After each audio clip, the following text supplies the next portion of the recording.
வணக்கம். மதிமுகம் செய்திகள். இன்றைய முக்கிய நிகழ்வுகளை பார்ப்பதற்கு முன்பாக தலைப்புச் செய்திகளை பார்க்கலாம்.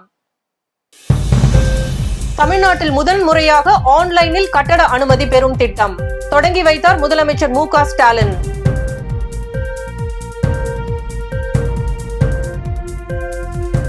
தமிழ்நாட்டில் பொறியியல் மாணவர் சேர்க்கைக்கான கலந்தாய்வு தொடங்கி வைத்தார் அமைச்சர் பொன்முடி.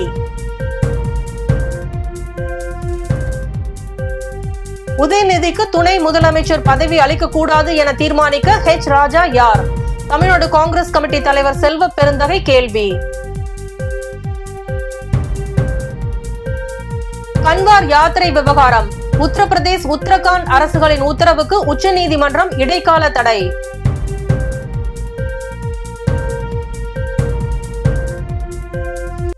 சென்னை கடற்கரை தாம்பரம் செங்கல்பட்டு இடையே 55 மின்சார ரயில்கள் ரத்து. தெற்கு ரயில்வே அறிவிப்பு.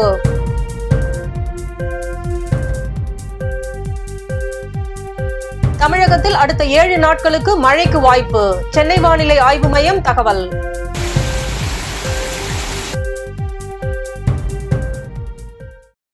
தமிழ்நாட்டில் முதல் முறையாக ஆன்லைனில் கட்டட அனுமதி பெறும் திட்டத்தை சென்னை தலைமை செயலகத்தில் இருந்து முதலமைச்சர் மு.க. ஸ்டாலின் தொடங்கி வைத்தார். நடுத்தர மக்களின் வீடு கட்டும் கனவை எளிதாக்க தமிழ்நாட்டில் முதல் முறையாக ஆன்லைன் மூலம் கட்டட அனுமதி தொடங்கப்பட்டுள்ளது. www.onlineppa.tn.gov.in என்ற இணையதளம் மூலம் கட்டட அனுமதியை பெறலாம். 2500 சதுர அடி வரை உள்ள மனையில் 3500 சதுர அடியில் கட்டப்பட உள்ள வீடுகளுக்கு திட்டம் பொருந்தும். பரிசீலனை மற்றும் கட்டமைப்பு மற்றும் வசதி கட்டணங்களில் இருந்து 100% விலக்கு, கட்டிட பணி நிறைவடைந்ததும் முடிவு சான்று பெற வேண்டியதில் இருந்து விலக்கு அளிக்கப்பட்டுள்ளது. ஆன்லைன் மூலம் விண்ணப்பதாரர் அளிக்கும் விவரத்தின் அடிப்படையில் உடனடி அனுமதி வழங்கப்படும் என்று அறிவிக்கப்பட்டுள்ளது. தமிழ்நாட்டில் பொறியியல் மாணவர் சேர்க்கைக்கான கலந்தாய்வை அமைச்சர் பொன்முடி தொடங்கி வைத்தார். செய்தியாளர்களிடம் பேசிய அமைச்சர், முதல் நாளான இன்று சிறப்பு பிரிவினருக்கான பொறியியல் கலந்தாய்வு தொடங்கியுள்ளது. இன்று தொடங்கிய சிறப்பு பிரிவினருக்கான கலந்தாய்வு ஜூலை 27 வரை நடைபெற உள்ளது. சிறப்பு பிரிவினருக்கான கலந்தாய்வு முடிந்து ஜூலை 29ஆம் தேதி பொது பிரிவினருக்கான கலந்தாய்வு தொடங்கும். முன்னாள் ராணுவத்தினரின் வாரிசுகள், விளையாட்டு வீரர்கள், மாற்றுத்திறனாளிகள் ஆகியோருக்கு கலந்தாய்வு நடைபெறுகிறது.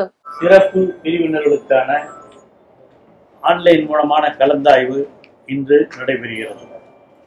இதில் குறிப்பாக மாற்றுத்திறனாளிகள் இந்த 7.5% இந்த அரசு பள்ளிகளிலே படித்த மாணவர்களுக்கான இன்று அதற்கான தேர்வு மட்டும் இன்று நடைபெறுகிறது. ஒவ்வொரு பிரிவிலேயும் 7.5% உண்டு.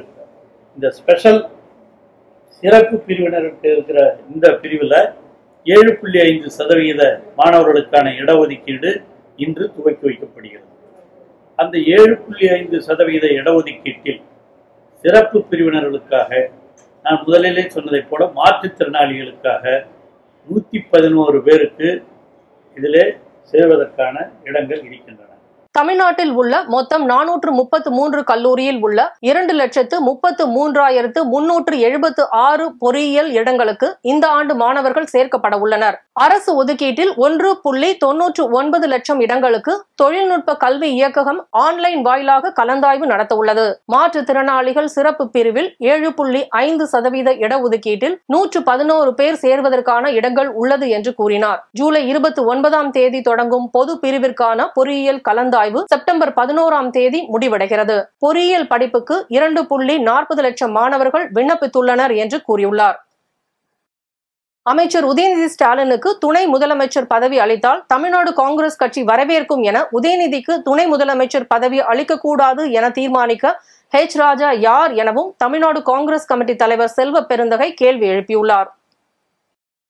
சென்னை ராயப்பேட்டையில் உள்ள சத்தியமூர்த்தி பவனில் தமிழ்நாடு காங்கிரஸ் கமிட்டி தலைவர் செல்வ பெருந்தகை முன்னிலையில் தமிழ் மாநில காங்கிரஸ் கட்சி மற்றும் அதிமுக நிர்வாகிகள் தமிழ்நாடு காங்கிரஸ் கமிட்டியில் இணையும் நிகழ்ச்சி நடைபெற்றது. இந்நிகழ்ச்சியில் சென்னை மற்றும் மதுரை மாவட்டத்தை சேர்ந்த தமிழ் மாநில காங்கிரஸ் கட்சியை சேர்ந்த 16 பேரும், அதிமுகவில் இருந்து வடசென்னை கிழக்கு மாவட்ட செய்தி தொடர்பாளர் உள்ளிட்ட 20 பேரும் தமிழ்நாடு காங்கிரஸ் கமிட்டி தலைவர் செல்வ பெருந்தகை முன்னிலையில் காங்கிரஸில் இணைந்தனர். இதனைத் தொடர்ந்து செய்தியாளர்களை சந்தித்த தமிழ்நாடு காங்கிரஸ் கமிட்டி தலைவர் செல்வ பெருந்தகை காங்கிரசின் கட்டமைப்பை வலுப்படுத்த தொண்டர்களின் தொண்டர்களாக பணியாற்றி வருகிறோம். 90 விழுக்காடு அனைத்து மாவட்டங்களிலும் மாவட்ட நிர்வாகிகள் கூட்டத்தை நடத்தியுள்ளோம். காங்கிரஸ் ஆட்சியில் நீட் தேர்வு வரவில்லை. பிரதமர் மோடி தலைமையிலான பாஜக ஆட்சியில்தான் நீட் தேர்வு வருகிறது. பாஜக உள்ளிட்ட சில அரசியல் கட்சிகள் தொடர்ந்து நீட் தேர்வை காங்கிரஸ் தான் கொண்டு வந்தது என பொய் பரப்பும் கோயபிள்ஸ் வேலையை செய்து வருகிறது. இது குறித்து விவாதிக்க நாங்கள் தயாராக உள்ளோம். தொடர்ந்து காங்கிரஸ் செய்தது என்று உண்மைக்கு புறம்பான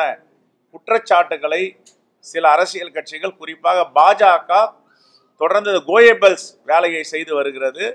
காங்கிரஸ் பேரியக்கம் ஆட்சியில் இருக்கும் போது ஒருபோதும் நீட் வரவில்லை. அமைச்சர் உதயநிதி ஸ்டாலினுக்கு துணை முதலமைச்சர் பதவி அளித்தால் தமிழ்நாடு காங்கிரஸ் கட்சி வரவேற்கும். உதயநிதிக்கு அளிக்க கூடாது என தீர்மானிக்க H. ராஜா யார்? திமுக சட்டமன்ற உறுப்பினர்கள் தான் அதனை தீர்மானிக்க வேண்டும். H. ராஜா இதனை கூறுவதற்கு யார்? அவருக்கு என்ன அதிகாரம் உள்ளது? அரசியல் அமைப்புப்படி திமுக சட்டமன்ற உறுப்பினர்கள் தேர்ந்தெடுத்ததை முதலமைச்சரின் முடிவுப்படி ஆளுநர் பதவி பிரமாணம் செய்து வைப்பார். பாஜகவிற்கு மத அரசியல் செய்வதுதான் நோக்கம். மக்கள் குறித்து பாஜக பேசுவதே இல்லை. தூண்டிவிட்டு அரசியல் ஆதாயம் பார்ப்பதுதான் H. ராஜாவின் வேலை. ஆம்ஸ்ட்ராங்கிற்கு மணிமண்டபம் கட்ட வேண்டும் என்கிற கோரிக்கையை தமிழ்நாடு காங்கிரஸ் கமிட்டி முன்வைக்கிறது என தெரிவித்தார். உதயநிதி ஸ்டாலின் அவர்கள் துணை முதலமைச்சராக வந்தால் காங்கிரஸ் பேரியக்கம் வரவேற்கிறது. அவர் சொல்றாருன்றதுக்காக அவர் வரக்கூடாதா? அவர் யார் தீர்மானிக்கிறதுக்கு? திராவிட முன்னேற்ற கழக சட்டமன்ற உறுப்பினர்கள் தீர்மானிக்கணும். H. ராஜா தீர்மானிக்க கூடாது. அப்ப அரசியலமைப்பு சட்டம் என்ன சொல்லுது? பெரும்பான்மையான சட்டமன்ற உறுப்பினர்கள் யாரை தேர்ந்தெடுக்கிறார்களோ, மாண்பு முதலமைச்சர் யாரை நியமிக்கிறாரோ அவர்களுக்கு பதவி பிரமாணம் செய்வது ஆளுநருடைய வேலை. இது அந்த கட்சி, அந்த ஆட்சி சம்பந்தப்பட்டது. H. ராஜா யார் உள்ள போது இதெல்லாம் சொல்றதுக்கு? அவருக்கு என்ன அதிகாரம் இருக்கு? ஆகவே நாங்கள் இதை வரவேற்கிறோம். அவர் துணை முதலமைச்சரை கொடுக்க சொல்லுங்க. யாத்திரை செல்லும் பாதையில் உள்ள கடைகளின் பெயர் பலகையில் உரிமையாளரின் பெயரை எழுதும்படி உத்தரப்பிரதேஷ், உத்தரகாண்ட் அரசுகளின் உத்தரவுக்கு உச்சநீதிமன்றம் இடைக்கால தடை விதித்துள்ளது. இரு மாநில அரசுகளின் உத்தரவால் இஸ்லாமிய வணிகர்களின் வாழ்வாதாரம் பாதிக்கப்படும் என அச்சம் எனவும் கடை முன்பு உரிமையாளர்களின் பெயர் பலகையை வைக்க கட்டாயப்படுத்தக்கூடாது என உச்சநீதிமன்றம் உத்தரவிட்டுள்ளது. கன்வார் யாத்திரை செல்லும் பாதையில் உள்ள கடைகளின் பெயர் பலகையில் உரிமையாளரின் பெயரை எழுதும்படி உத்தரவிட்டது. ஆன்மீக யாத்திரையில் மதவெறுப்பை பாஜக பின்பற்றுவதாக எதிர்க்கட்சிகள் கடும் எதிர்ப்பு தெரிவித்தனர். உத்தரப்பிரதேசத்தில் தேர்தலில் தோல்வி அடைந்ததை அடுத்து மதவெறுப்பை கையில் எடுப்பதாக எதிர்க்கட்சிகள் குற்றம் சாட்டியுள்ளனர். காலம் காலமாக இருந்து வரும் நடைமுறையை மாற்ற முயற்சிப்பதாக கண்டனம் எழுந்தது. இதனை அடுத்து உத்தரப்பிரதேச, உத்தரகாண்ட் அரசுகளின் உத்தரவை எதிர்த்து மகுவா மொய்த்ரா தன்னார்வ தொண்டு நிறுவனம் உச்சநீதிமன்றத்தில் வழக்கு தொடர்ந்தது. இந்த வழக்கை விசாரித்த நீதிபதி உத்தரப்பிரதேச, உத்தரகாண்ட் அரசுகளின் உத்தரவுக்கு இடைக்கால தடை விதித்து உத்தரவிட்டார். சென்னை புறநகர் ரயில்கள் அதிகாலை முதல் காலை 9:20 மணி வரையும், மதியம் 1 மணி முதல் இரவு 10:20 மணி வரையும் கால அட்டவணைப்படி வழக்கம் போல் இயங்கும் எனவும் தெற்கு ரயில்வே அறிவித்துள்ளது. நாளை முதல் ஆகஸ்ட் 14 வரை தாம்பரம் ரயில்வே யார்ட் மேம்பாட்டு பணிகள் நடைபெற உள்ளதால் சென்னை கடற்கரை, தாம்பரம், செங்கல்பட்டு இடையே 55 மின்சார ரயில்கள் இரு மார்க்கங்களிலும் ரத்து செய்யப்படுவதாக தெற்கு ரயில்வே அறிவித்துள்ளது. மேலும் வெளியான அறிக்கையில் பயணிகளின் சிரமத்தை குறைப்பதற்காக பல்லாவரத்திலிருந்து கூடுவாஞ்சேரி வரை இரு மார்க்கங்களிலும் கூடுதல் பேருந்து சேவைகளை இயக்குவதற்கு மாநில போக்குவரத்து துறைக்கு கோரிக்கை விடுக்கப்பட்டுள்ளது. ரயில்களின் ரத்து குறித்த விவரங்களை ரயில் நிலைய அறிவிப்பு பலகைகள் மூலமாகவும், மேலும் செய்தித்தாள்கள், தொலைக்காட்சிகள், சமூக வலைதளங்கள் மூலமாகவும் பயணிகள் தெரிந்து கொள்ளலாம். பயணிகள் வசதிக்காக கூடுதல் டிக்கெட் கவுண்டர்கள் செங்கல்பட்டிலும் கூடுவாஞ்சேரி ரயில் நிலையங்களிலும் இயக்கப்பட உள்ளது என தெரிவிக்கப்பட்டுள்ளது.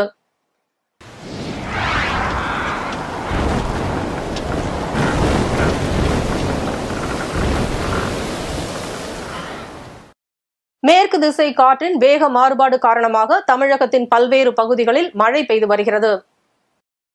சென்னை வானிலை ஆய்வு மையம் வெளியிட்டுள்ள அறிக்கையில் மேற்கு திசை காற்றின் வேக மாறுபாடு காரணமாக 22/7/2024 தமிழகத்தில் ஓரிரு இடங்களிலும், புதுவை மற்றும் காரைக்கால் பகுதிகளிலும் இடி மற்றும் மின்னலுடன் கூடிய லேசானது முதல் மிதமான மழை பெய்யக்கூடும். மேலும் வலுவான தரைக்காற்று 30 முதல் 40 கிலோமீட்டர் வேகத்தில் வீசக்கூடும். சென்னையில் அடுத்த 24 மணி நேரத்திற்கு வானம் ஓரளவு மேகமூட்டத்துடன் காணப்படும். நகரின் ஒரு சில பகுதிகளில் இடி மின்னலுடன் கூடிய லேசானது முதல் மிதமான மழை பெய்ய வாய்ப்புள்ளது.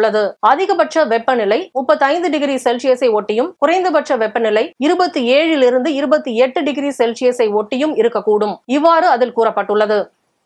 சக்தி மசாலா 7ஆம் ஆண்டு சுய சக்தி விருதுகள் வழங்கும் விழா அடுத்த மாதம் இறுதியில் சென்னை காமராஜர் சாலையில் உள்ள லேடி வில்லிங்டன் அரங்கத்தில் நடைபெற உள்ளது என்று ஹேமச்சந்திரன் கூறியுள்ளார். இந்த விருது வழங்கும் நிகழ்ச்சியானது இல்லத்தரசிகளின் தொழில் முயற்சிகளை பாராட்டி விருதுகளை வழங்கி கௌரவிக்கும் நிகழ்ச்சியாகும்.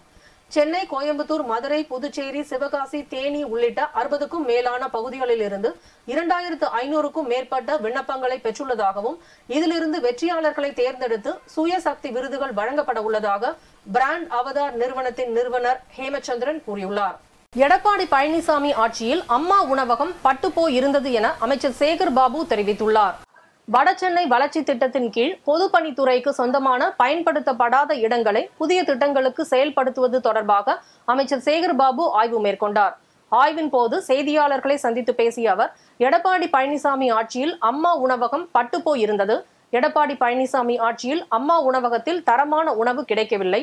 தற்போதுதான் அம்மா உணவகத்தில் எல்லாம் தரமாக இருக்கிறது. அம்மா உணவகம் பட்டுப்போய் இருந்தது, அது கெட்டுப்போய் விடக்கூடாது என்பதற்காக முதலமைச்சர் அதை கையில் எடுத்ததற்கு பழனிசாமி வரவேற்றிருக்க வேண்டும், பாராட்டி இருக்க வேண்டும். வஞ்சக எண்ணத்தோடு குறுகிய புத்தியோடு அதை விமர்சனம் செய்வதை தமிழ்நாட்டு மக்கள் ஏற்றுக்கொள்ள மாட்டார்கள். எதிரியாக இருந்தாலும் துரோகியாக இருந்தாலும் கருணை உள்ளம் கொண்டு ஏற்றுக்கொள்ளக்கூடியவர் முதலமைச்சர் மு.க. ஸ்டாலின். கரைந்து கொண்டே இருக்கும் அதிமுக காணாமல் போய்விடும் என்று எடப்பாடி பழனிசாமிக்கு அச்சம் என்று கூறினார். தொடர்ந்து இயக்குனர் ப. ரஞ்சித் திமுக மீது வைக்கும் விமர்சனம் குறித்து செய்தியாளர்கள் எழுப்பிய கேள்விக்கு பதிலளித்த அவர், எனக்கு அவர் யார் என்று தெரியவில்லை. அவர் அரசியல்வாதியாக இருந்திருந்தால் எனக்கு தெரிந்திருக்கும் என்று கூறினார். மெட்ரோ ரயில் திட்டத்துக்கு ஒன்றிய அரசு இதுவரை ஒரு பைசா கூட நிதி ஒதுக்கவில்லை என்று மக்களவையில் திமுக எம்பி TR பாலு குற்றச்சாட்டு வைத்துள்ளார். நாடாளுமன்ற மழைக்கால கூட்டத்தொடர் இன்று காலை தொடங்கியது. இந்த தொடர் ஆகஸ்ட் 12ஆம் தேதி வரை நடைபெறும். இதில் மத்திய பட்ஜெட் நாளை தாக்கல் செய்யப்படும். பாஜக 3வது முறையாக ஆட்சி அமைத்த பின்னர் முதன் முறையாக தாக்கல் செய்யப்படும் பட்ஜெட் இதுவாகும். அதனால் முன் எப்போதும் இல்லாத வகையில் இந்த கூட்டத்தொடர் முக்கியத்துவம் பெற்றுள்ளது. மெட்ரோ ரயில் திட்டத்தில் 60% பணிகள் நிறைவேறிய நிலையில் கூட ஒன்றிய அரசு நிதி ஒதுக்கவில்லை. நாம் இந்திய ஒன்றியத்தில் தான் இருக்கிறோமா என்று சந்தேகம் எழுகிறது. வெள்ளிச்சந்தையில் இருந்து கூடுதல் வட்டிக்கு கடன் வாங்கி தமிழ்நாடு அரசு மெட்ரோ ரயில் திட்டத்தை செயல்படுத்தி வருகிறது என்று அவர் தெரிவித்தார். தமிழ்நாடு பொதுப்பணித்துறை ஊழியர் சங்கம் பல்வேறு கோரிக்கைகளை முன்வைத்து தலைமை பொறியாளர் அலுவலகம் முன்பு கவன ஈர்ப்பு ஆர்ப்பாட்டத்தில் ஈடுபட்டனர். இதில் 10 அம்ச கோரிக்கைகளை முன்வைத்து ஆர்ப்பாட்டத்தில் ஈடுபட்டனர். நிறுத்தி வைக்கப்பட்டுள்ள ETI விடுப்பு ஊதியத்தை வழங்க வேண்டும். தினக்கூலி பணியாளர்கள் நலன் கருதி அவர்களை தொழிலாளர் வருங்கால வைப்பு நிதி திட்டத்தில் உறுப்பினராக ஆக்க வேண்டும் என்றும் இதுபோல 10 அம்ச கோரிக்கைகளை முன்வைத்து கவன ஈர்ப்பு ஆர்ப்பாட்டத்தில் ஈடுபட்டனர். அதன் பிறகு செய்தியாளர்களை சந்தித்த தமிழ்நாடு பொதுப்பணித்துறை ஊழியர் சங்கம் தலைவர் காசி விஸ்வநாதன், நீண்ட காலமாக கோரிக்கைகளை நிறைவேற்றாமல் இருக்கிறது. பொதுப்பணித்துறையிலும் நீர்வளத்துறையிலும் 5000 பணியிடங்கள் உள்ளது. அதை நிரப்ப வேண்டும். அரசாணை 233 படி ஏற்கனவே 3000 தினக்கூலி பணியாளர்கள் நியமிக்கப்பட்டிருக்கிறார்கள். இவர்களில் பல பேர் ஓய்வு பெறக்கூடிய சூழலில் இருக்கிறார்கள். சில பேர் இறந்துள்ளார்கள். இவர்களுக்கு பணி நிரந்தரம் செய்ய வேண்டியது என்பது எங்களுடைய கோரிக்கை என கூறினார். கவனிப்பு ஆர்ப்பாட்டம் என்பது நீண்ட காலமாக பல்வேறு கோரிக்கைகள் நிறைவேற்றப்படாமல் இருக்கிறது. அதில் முக்கியமாக பொதுப்பணித்துறை நீர்வளத்துறையிலே 5000 காலி பணியிடங்கள் இருக்கின்றன. ஏற்கனவே அரசாணை 233இல் 3407 பேர் தினக்கூலி பணியாளராக நியமிக்கப்பட்டிருக்கிறார்கள். அவர்கள் 10 ஆண்டுகள் 20 ஆண்டுகள் 25 ஆண்டுகள் என பணிபுரிந்திருக்கின்றார்கள். பல பேர் அதிலே வயது கடந்து ஓய்வு பெற்று விட்டார்கள். சில பணியாளர்கள் இறந்து விட்டார்கள். இந்த நிலையிலே இன்னும் பல பேர் ஓய்வு பெறுகின்ற தருணத்திலே இருக்கின்றார்கள். அவர்களுக்கு பணி நிரந்தரம் வேண்டும் என்பதுதான் எங்களுடைய பிரதான கோரிக்கை. காலி பணியிடங்களை அனைவரையுமே பணி நிரந்தரம் செய்ய முடியும் என்பது எங்களுடைய முக்கியமான கோரிக்கை. அதுபோல் தமிழக முதல்வர்கள் தேர்தல் காலத்திலே வாக்குறுதி அளித்தபடி பழைய பென்ஷன் திட்டத்தை கொண்டு வர வேண்டும் என்பது எங்களுடைய முக்கியமான கோரிக்கை. பல்வேறு மாவட்டங்களில் நடைபெற்ற நிகழ்வுகளை களத்தில் மதிமுகம் பகுதியில் பார்க்கலாம்.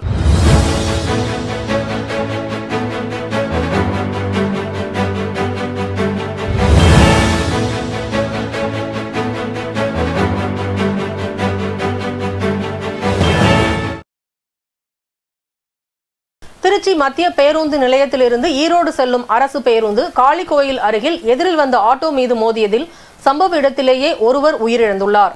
மேலும் 4 பேர் படுகாயமடைந்த நிலையில் அரசு மருத்துவமனையில் சிகிச்சைக்காக அனுமதிக்கப்பட்டுள்ளனர். ஆட்டோவில் பயணித்த அனைவரும் திருச்சி தில்லை நகர் வடவூர் பகுதியை சேர்ந்தவர்கள் என கூறப்படுகிறது.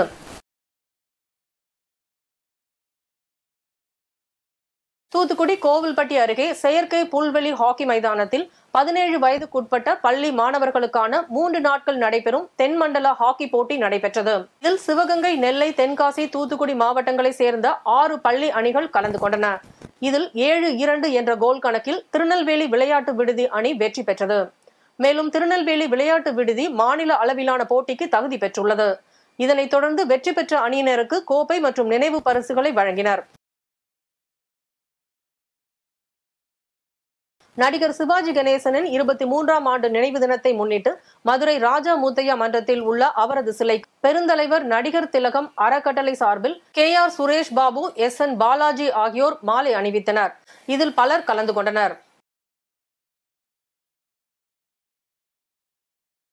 திருப்பத்தூர் நாற்றம்பள்ளி பேரூராட்சி அலுவலகம் முன்பு தமிழகத்தில் உள்ள இந்து கோயில்களை அந்தந்த கோயில் நிர்வாகத்திடம் ஒப்படைத்துவிட்டு தமிழக அரசு கோயில்களில் இருந்து வெளியேற வேண்டும் என்றும் ஆலய தரிசனத்திற்கு கட்டணம் வசூலிக்க கூடாது, ஆலயங்களில் இருந்து இந்து சமய அறநிலையத்துறை முறையாக பூஜை நடத்த கோரிக்கையை முன்வைத்து இந்த முன்னணியினர் கோஷங்களை எழுப்பி தடையை மீறி போராட்டத்தில் ஈடுபட்டனர். அப்போது காவல்துறை அனுமதியற்ற ஆர்ப்பாட்டம் செய்வதாக கூறி ஆர்ப்பாட்டத்தில் ஈடுபட்டவர்களை கைது செய்து MK ராஜா திருமண மண்டபத்தில் அடைத்தனர்.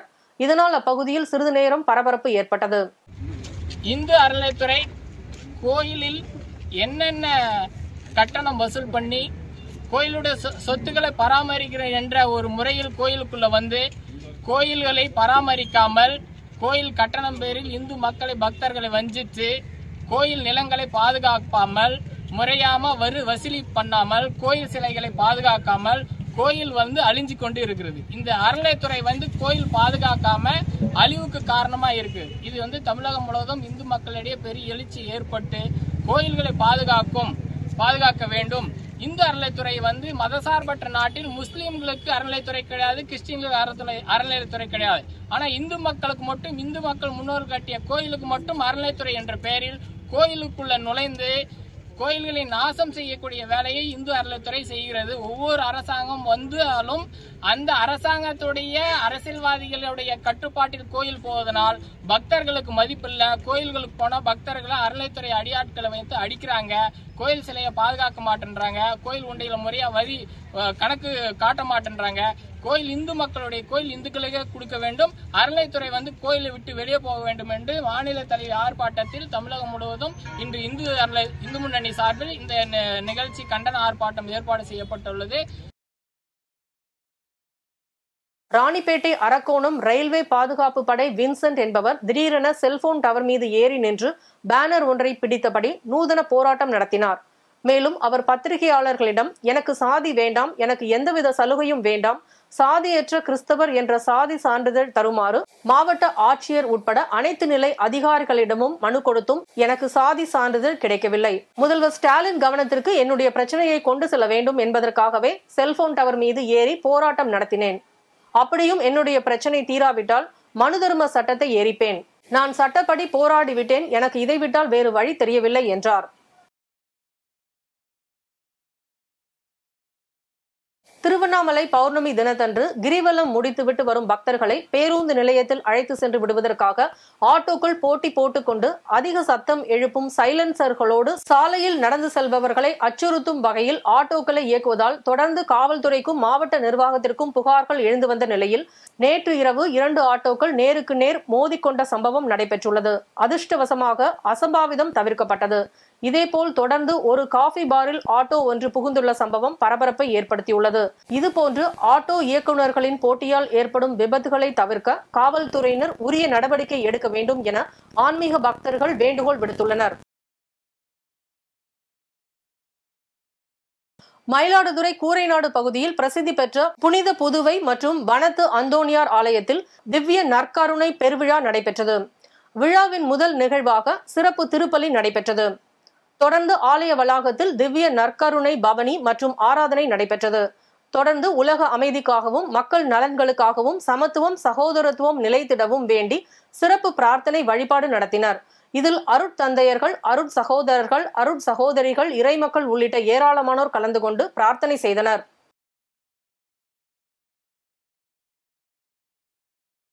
திருப்பத்தூர் பெரியபேட்டை பகுதியில் அப்துல் ரஹ்மான் என்பவர் வீட்டில் 10க்கும் மேற்பட்ட காவலர்கள் சோதனை மேற்கொண்டனர். அப்போது செல்போன் மற்றும் சிம் கார்டுகள் உள்ளிட்ட பல பொருட்களை பறிமுதல் செய்து தொடர்ந்து அவரை கைது செய்து விசாரணை மேற்கொண்டனர். விசாரணையில் அவர் கொலை குற்றவாளியுடன் தொடர்பில் இருந்த உண்மை தெரியவந்தது. இதனைத் தொடர்ந்து அவரை நகர காவலர் வழக்கு பதிவு செய்து நீதிமன்றத்தில் ஆஜர்படுத்தி சிறையில் அடைத்தனர்.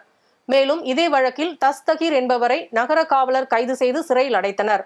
கொலை குற்றவாளிகளுடன் தொடர்பில் இருந்த இளைஞர்கள் 2 பேர் கைது செய்து சிறையில் அடைக்கப்பட்ட சம்பவம் அப்பகுதியில் பெரும் பரபரப்பை ஏற்படுத்தியுள்ளது. காவிரி நீர்பிடிப்பு பகுதியில் கனமழையால் காவிரியில் நீர் அதிகரித்து வருவதால் உணவு தேடி அவ்வப்போது காவிரி கரையோர பகுதிகளில் முதலைகள் நடமாட்டம் இருக்கும். மேலும் காவிரி ஆற்றில் தற்போது நீர் அதிகரித்து வருவதால் ஆற்றில் ஓடும் நீரின் வேகம் அதிகரித்துள்ளது. ஆழமான பகுதியில் இருக்கும் சில முதலைகள் ஆற்றின் மேல் பகுதிக்கு வருகின்றன. இதனிடையே தொங்குபாலம் அருகே ஒரு முதலை பாறையின் மீது ஒய்யாரமாக படுத்திருந்தது. இதனால் அப்பகுதியில் இருந்த சுற்றுலா பயணிகள் முதலையை கண்டு அச்சமடைந்ததால் பரபரப்பு ஏற்பட்டது. காவிரி ஆற்றில் வெள்ளப்பெருக்கு ஏற்பட்டு உள்ள நிலையில் ஒகேனக்கல் பகுதியில் முதலைகள் நடமாட்டம் இருப்பதால் ஆற்றங்கரையோரம் பொதுமக்கள் செல்லக்கூடாது என எச்சரிக்கை விடப்பட்டுள்ளது.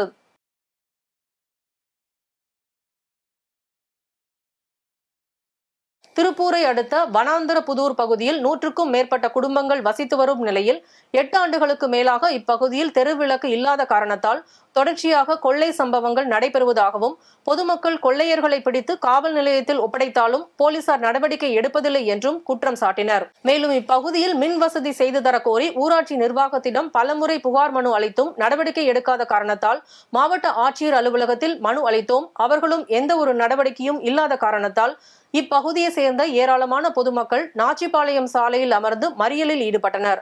தகவல் அறிந்து சம்பவ இடத்திற்கு வந்த போலீசார் நடவடிக்கை எடுப்பதாக உறுதியளித்ததன் பேரில் மறியலில் ஈடுபட்ட பொதுமக்கள் கலைந்து சென்றனர். இன்றைய தங்கம் வெள்ளி விலை வழங்குவோர் அட்டிகா கோல்ட் கம்பெனி. சென்னையில் 22 கேரட் ஆபரண தங்கத்தின் விலை சவரனுக்கு ரூபாய் 80 குறைந்து ரூபாய் 54,600க்கு விற்பனை செய்யப்படுகிறது. 1 கிராம் தங்கத்தின் விலை ரூபாய் 10 குறைந்து 6,825க்கு விற்பனையாகிறது. சென்னையில் வெள்ளியின் விலையில் மாற்றமின்றி கிராமுக்கு ரூபாய் 96க்கு விற்பனை செய்யப்படுகிறது. 1 கிலோ வெள்ளியின் விலை 96,000 ரூபாய்க்கு விற்பனை செய்யப்படுகிறது. அமெரிக்க அதிபர் தேர்தல் இந்த ஆண்டு நவம்பர் மாதம் நடைபெற உள்ள நிலையில் குடியரசுக் கட்சி சார்பில் வேட்பாளராக முன்னாள் அதிபர் டொனால்ட் ட்ரம்ப், துணை அதிபர் வேட்பாளராக JD வென்சயம் போட்டியிடுகின்றனர். மறுபுறம் ஜனநாயக கட்சியில் அடுத்த அதிபர் வேட்பாளர் யார் என்கிற கேள்வி தொடர்ந்து நீடித்து வந்தது. மீண்டும் அதிபர் ரேஸில் ஈடுபட போவதாக அதிபர் ஜோ பைடன் கூறி வந்தார். அதே நேரம் அண்மை காலமாக அவரது செயல்பாடுகள் மீது ஜனநாயக கட்சியினரே அதிருப்தியில் இருந்தனர். இந்நிலையில் கடந்த சில நாட்களுக்கு முன் நடைபெற்ற ட்ரம்புடனான விவாதத்தில் பைடன் தடுமாறியதை மேற்கோள் காட்டி ஜனநாயக கட்சியினர் அதிபர் வேட்பாளர் தேர்வில் இருந்து அவர் விலக வேண்டும் என கோரிக்கை வைத்துள்ளனர். கடந்த சில நாட்களுக்கு முன் உக்ரைன் அதிபர் அமெரிக்கா வந்தபோது நாடாளுமன்றத்தில் அவரை ரஷ்ய அதிபர் புதின் என கூறி பைடன் அறிமுகப்படுத்தினார். அதனை அடுத்து செய்தியாளர்களை சந்தித்து பேசிய பைடன் அடுத்த அமெரிக்க துணை அதிபர் ட்ரம்ப் என கூறிய வீடியோ சமூக வலைதளங்களில் வைரலாக பரவியது. அதனால் பைடன் அதிபர் தேர்தல் போட்டியிலிருந்து விலக வேண்டும் என பல விமர்சனங்கள் எழுந்தன. இதற்கிடையே முன்னாள் அதிபர் பராக் ஒபாமாவும் அதிபர் தேர்தலில் பைடன் போட்டியிடுவது குறித்து பரிசீலனை செய்ய வேண்டும் என கோரியிருந்தார். இதையடுத்து சில நாட்களாக பைடன் தன்னை தனிமைப்படுத்திக் கொண்டார். இந்நிலையில் அமெரிக்க அதிபர் தேர்தலில் தான் போட்டியிட போவதில்லை என்றும் அந்த பதவிக்கு கமலா ஹாரிஸ் தகுதியானவர், அவருக்கு ஆதரவு அளிக்கப் போவதாக பைடன் தெரிவித்துள்ளார். இது தொடர்பாக அவர் தனது எக்ஸ் வலைதளம் பக்கத்தில் எஞ்சியிருக்கும் எனது பதவிக்காலம் முழுவதும் அதிபராக எனது கடமைகளில் முழு ஆற்றலையும் செலுத்த முடிவு செய்துள்ளதாக பதிவிட்டுள்ளார். மேலும் 2020ஆம் ஆண்டு துணை அதிபர் வேட்பாளர் தேர்வில் கமலா ஹாரிஸ் அது தான் எடுத்த சிறந்த முடிவு என்றும் இந்த ஆண்டு ஜனநாயக கட்சியின் வேட்பாளராக கமலா ஹாரிஸ் தொடர தனது முழு ஆதரவையும் ஒப்புதலையும் வழங்க விரும்புகிறேன் என்றும் பதிவிட்டுள்ளார். மேலும் ஜனநாயக கட்சியின் தொண்டர்கள் ஒன்று கூடி ட்ரம்பை தோற்கடிக்க வேண்டிய நேரம் இது, அதை அனைவரும் செய்வோம் என தெரிவித்துள்ளார். மீண்டும் தலைப்புச் செய்திகள். தமிழ்நாட்டில் முதல் முறையாக ஆன்லைனில் கட்டட அனுமதி பெறும் திட்டம் தொடங்கி வைத்தார் முதலமைச்சர் மு.க. ஸ்டாலின்.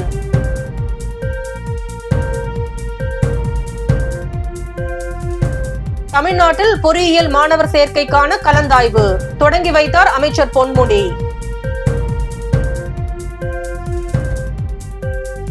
உதயநிதிக்கு துணை முதலமைச்சர் பதவி அளிக்கக்கூடாது என தீர்மானிக்க ராஜா யார்? தமிழ்நாடு காங்கிரஸ் கமிட்டி தலைவர் செல்வ பெருந்தகை கேள்வி. கன்வார் யாத்திரை விவகாரம். உத்தரப்பிரதேஷ், உத்தரகாண்ட் அரசுகளின் உத்தரவுக்கு உச்சநீதிமன்றம் இடைக்கால தடை.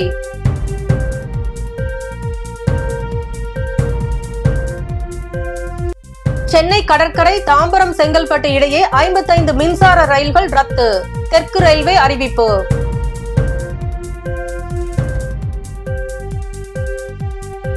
தமிழகத்தில் அடுத்த 7 நாட்களுக்கு மழைக்கு வாய்ப்பு. சென்னை வானிலை ஆய்வு மையம் தகவல்.